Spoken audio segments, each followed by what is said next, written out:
The information in this video is provided for informational and educational purposes only.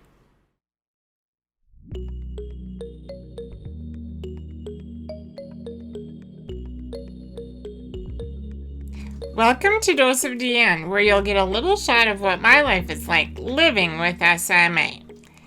Today I wanted to talk to you about retaining caregivers. If you've been with me a while, you know that I have trouble obtaining caregivers or PCAs or DSP workers or, the people who help you out. But I have had success retaining them. The longest standing PCA that I've had, well, not including Mom, who's been with me 44 years now, would be a PCA that I've had for 20 years.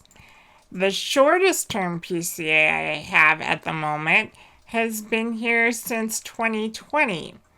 So even though I have a skeleton crew, I do have a pretty good crew. And I want to give you the tips that I have for retaining and working with your PCAs. But first I have something to show you, so let's take a look. This is an Adirondack chair, a folding Adirondack chair. I ordered it because I plan on spending a lot of time outside in my backyard, and I want people who come over to have a comfortable place to sit. Obviously, it came unassembled, which is a little bit difficult for me since I cannot assemble it myself. However, one of my caregivers loves putting things together. So my plan is to have her help putting it together. That means I can't get it together right away because she only works with me once a week. So I have to be patient, but I'm confident that we will get this together, and I'll have a cute Adirondack chair to show you in the next video. I'm looking forward to getting that chair put together. But that brings me to my first two tips on retaining caregivers.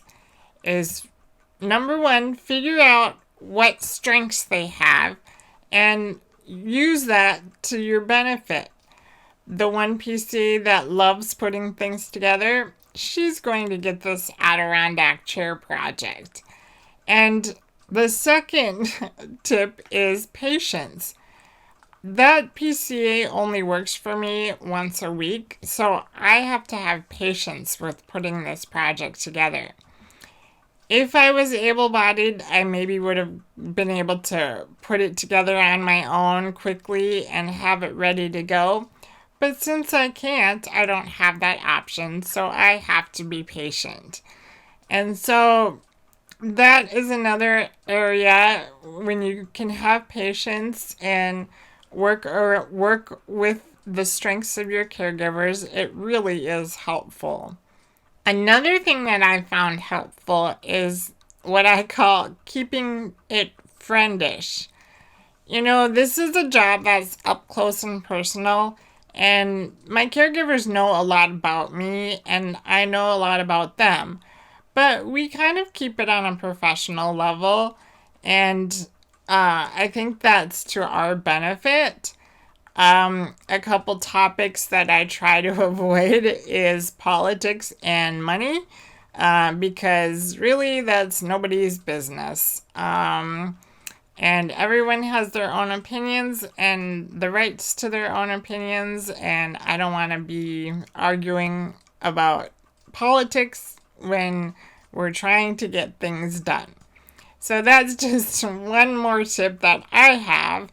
Now, I do want to caveat this by saying everybody is different and everybody finds what works for them.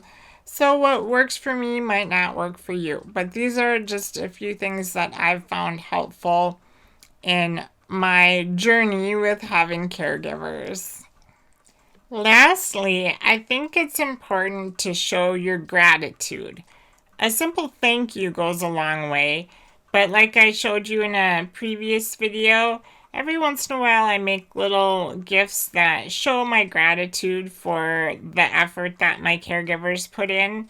And I think that does go in a long way in fostering that relationship. And everyone likes to know that they're doing a good job. So showing gratitude, I think, is also important.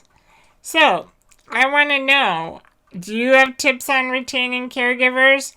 And especially, do you have tips on obtaining caregivers? Leave a comment below or head on over to the forums at smanewstoday.com/forums. I'm looking forward to seeing that Adirondack chair on my back porch, and I'll hopefully show that to you in an upcoming video. But that's all I have for you today. We'll talk again soon. Bye for now.